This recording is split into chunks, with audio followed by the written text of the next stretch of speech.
Find the limit as x approaches 1 from left-hand side f of x if f of x is this. So function f of x is given as a piecewise defined function, right? If x is greater than or equal to 1, function is x minus 3. If x is less than 1, the function f of x is 4x plus 5. Since we're looking for limit as x approaches 1 from left-hand side, our limit as x approaches 1 from left-hand side, f of x is equal to limit as x approaches 1 from left-hand side, 4x plus 5, right? It is because x is approaching 1 from left-hand side, and if x is less than 1, the function f of x is 4x plus 5. Does that make sense? Let me draw the graph right here. If x is less than 1, then we have a 4x plus 5. The function is 4x plus 5, right? So roughly it is this type of line.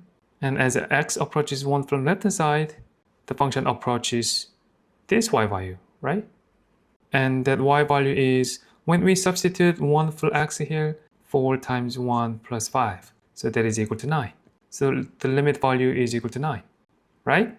Find the limit as x approaches 1 from right-hand side f of x if f of x is given as a piecewise defined function. So in this problem, we are looking for limit as x approaches 1 from right-hand side, right? If x is greater than or equal to 1, the function is this, x squared minus 1 over x plus 1. So this is equal to limit as x approaches 1 from right-hand side, x squared minus 1 over x plus 1.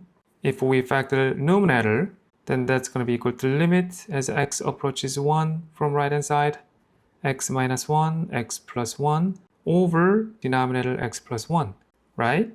So this factor x plus 1 cancels out. And if we substitute 1 for x, then that's going to be equal to 1 minus 1, which is a 0, right? So the answer is a 0.